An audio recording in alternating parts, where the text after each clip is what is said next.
What's up? Bienvenue à l'épisode 2 de la série.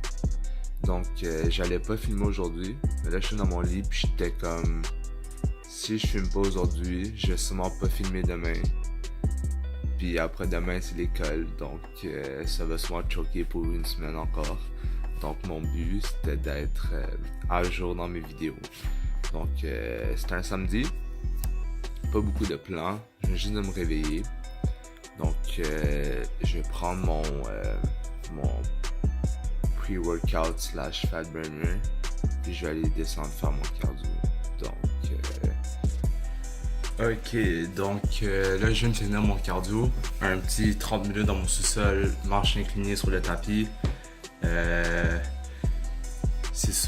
C'est sûrement pas les mêmes configurations, mais dans le fond je l'ai mis à 15 degrés d'inclinaison, donc le max, puis je marchais avec une vitesse de 2.8. Donc je sais pas si c'est 2.8 mètres ou 2.8 miles ou 2.8 km. En tout cas, fait que là, honnêtement je suis vraiment fatigué. Je viens de finir ma semaine d'examen. Puis je voulais vraiment pas filmer là. C'était juste un autre struggle dans ma journée si je devais prendre ma caméra puis filmer avant que je mange. Donc, mais je me suis dit, si je filme pas aujourd'hui, ben je vais sûrement pas filmer demain puis ça va finir que je vais juste pas faire de vidéo. Donc, au pire des pires, je vais faire une vidéo vraiment plate. Je vais même pas prendre la peine de m'habiller, de prendre ma douche. Donc ça, c'est moi après mon cardio. Je suis en train de manger mon déjeuner. Donc, 300 grammes de blanc d'œuf, ketchup, puis mon petit verre de thé. Donc, un truc que j'ai découvert avec le thé, c'est que je suis quand même chinois, là, donc j'ai du thé presque à tous les coins de ma maison. Donc, à chaque soir, je vais faire une grosse tasse de thé, je le mets dans le frigo, puis à travers la journée, je vais juste remplir mon shaker avec du thé vert. Puis honnêtement, du thé vert froid dans le frigo avec la glace, c'est honnêtement vraiment bon, là. Ça a juste un petit goût amer. Puis ce que je fais, c'est que j'ajoute un paquet de stevia ou juste un édulcorant pour donner un petit goût sucré sans mettre de calories. Donc ça fait en sorte que ton thé, ben ça goûte comme un peu le iced tea, mais vraiment léger.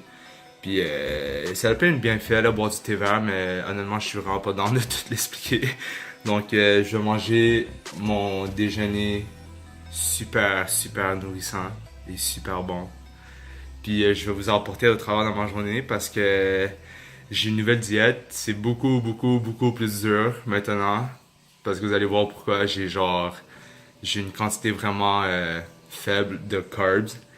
Le cardio est abusé selon moi aussi. Puis c'est ma première prep, donc c'est la première fois que je fais tout ça. C'est peut-être du déjà vu pour quelques-uns d'entre vous qui ont déjà fait une prep, mais moi c'est ma première. Puis je suis pas habitué d'avoir autant de cardio puis un petit peu de bouffe. Puis donc c'est le bout dur. Je vais vous emporter avec moi, je vais peut-être filmer au gym. Puis comme je vous dis, je préfère mettre une vidéo qui est plate que juste pas mettre de vidéo. Donc let's go. Bon, là, deuxième repas de la journée. J'ai fait mon cardio, j'ai mangé, j'ai pris ma douche. Là, pardonnez-moi pour les cheveux. D'habitude, j'ai une casquette, mais je laisse ma casquette en haut. Donc, je mange mon deuxième repas. 175 grammes de cheval, 100 grammes de brocoli. Donc, quand t'as assez de filmer, mais... Oh. Bon, je vais recommencer ça après. Donc, 175 grammes cheval, 100 grammes de brocoli. Deuxième repas de la journée. Il n'y a pas encore de glucides. Donc, vu qu'aujourd'hui, j'ai pas d'école, je pense que je vais aller au gym un peu plus tôt. Je vais pouvoir aller au gym un peu plus tôt aujourd'hui vu que j'ai pas d'école. Parce que mon seul repas où est-ce que j'ai des glucides, c'est après l'entraînement. Donc, je le veux. So, je vais aller m'entraîner un peu plus tôt, puis comme ça je vais pouvoir manger mon repas avec des glucides. Puis je vais manger ça avec mon petit concombre. C'est un petit plaisir de la vie que je me permets de me donner. Donc, il n'y a pas grand chose, guys. Je vais juste sûrement manger devant vous toute la journée, puis aller m'entraîner, puis je vais peut-être filmer. Donc, troisième repas de la journée. We have my 175 grammes de poulet avec 100 grammes de brocoli. Je vais manger ça avec mon petit pre-workout drink. Dans le fond, il n'y a pas vraiment de secret là, dans ça. Je vais prendre ça avec une pilule de caféine. D'habitude, qu'est-ce que je ferais, c'est que je prends un petit café noir puis je boirais juste le café noir, mais j'oublie de faire mon café, donc j'ai pas de café noir, mais j'ai ça. Donc c'est des pilules de 200 mg de caféine. C'est vraiment pas cher, là. Je pense que c'est genre 5$. Puis j'aime bien faire mon pre-workout moi-même parce que je peux dans le fond gager toutes les portions, toutes les dans le fond c'est ça, j'aime bien faire mon propre pre-workout parce que la moitié des ingrédients dans un pre-workout, je les connais pas tous. Puis j'étudie en kinésiologie, donc je sais c'est quoi les ingrédients qui vont faire en sorte que j'ai un bon entraînement. Puis les ingrédients qui vont faire en sorte que dans le fond que j'ai l'énergie. Donc dans ça, j'ai je mesure pas tant là, les quantités, mais j'ai je te dirais environ 5 grammes de bêta-alanine, 5 grammes d'arginine, 5 grammes de citrulline environ, puis 200 mg de caféine. Donc ça peut sembler comme beaucoup d'ingrédients, mais c'est déjà beaucoup moins qu'un pre-workout déjà fait, puis ça va te revenir moins cher. Donc je vais manger, c'est le repas, 175 g de poulet, 100 g de brocoli. Je vais manger ça avec mon pre-workout drink, comme je l'ai expliqué tantôt, avec ketchup sans sucre, puis moutarde de Dijon. Écoute, ça va vraiment rajouter du goût là, donc why not? Puis je vais prendre ma petite pilule de caféine juste avant d'aller au gym pour l'énergie. Ce truc là, très utile quand tu passes la journée à la maison puis que tu es vraiment fatigué. Surtout quand tu manges pas de glucides, donc ça va vraiment m'aider. Ça, puis ça pour la pompe. Je suis en train de cuisiner des asperges, donc dans le fond pour mon repas du soir, j'ai le droit à 100 ou 200 grammes d'asperges, j'ai oublié, donc je vais le faire tout de suite. Comme ça, ce soir, je vais pouvoir juste le manger.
Ça c'est lourd à Chris.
là, je viens juste de revenir du gym. J'ai oublié de filmer les deux derniers exercices. Donc, j'ai pas filmé les deux shrugs. J'avais juste oublié, puis j'avais pas le temps, puis je voulais revenir chez moi le plus vite possible. Donc, je vous montre qu'est-ce qu'il me reste à manger. Donc, ça, c'est mon post-workout. 90 grammes de oats. Je vais manger ça avec un scoop de protéines. Donc, normalement, j'utiliserais eux quand je le bois. Cette marque-là, je trouve que ça a un goût vraiment bon. Même à la vanille, c'est super bon, là. Mais je trouve que ça a une drôle de consistance dans du bouillot. Donc, c'est pour ça que je vais mettre lui à la place. Un scoop de isolate. Donc, c'est cookies and cream. Honnêtement, ça goûte pas grand-chose, là. Donc, je vais mettre un scoop de ça, je vais mélanger. Je vais vous montrer tout ce qui me reste à manger. Comme ça, après, je vais pouvoir laisser mon téléphone de côté et passer mon soirée. Donc, après ça, 1 heure après ça, je vais manger 175 grammes de poulet, 100 grammes de beans là, avec 100 grammes d'avocat. Puis mon dernier repas de la soirée, mon dernier vrai repas, c'est 200 grammes d'asperges, 175 grammes de cod, 25 grammes d'amandes. Puis juste avant de dormir, je vais manger 2 œufs. Puis that's it. Donc, j'espère que vous avez aimé le workout. J'ai filmé juste un set ou deux là, de chaque exercice. Là. Donc, c'est ça. Pour le reste de ma soirée, je vais juste relaxer, profiter de ma soirée, puis je vais éditer la vidéo. Donc, à la semaine prochaine.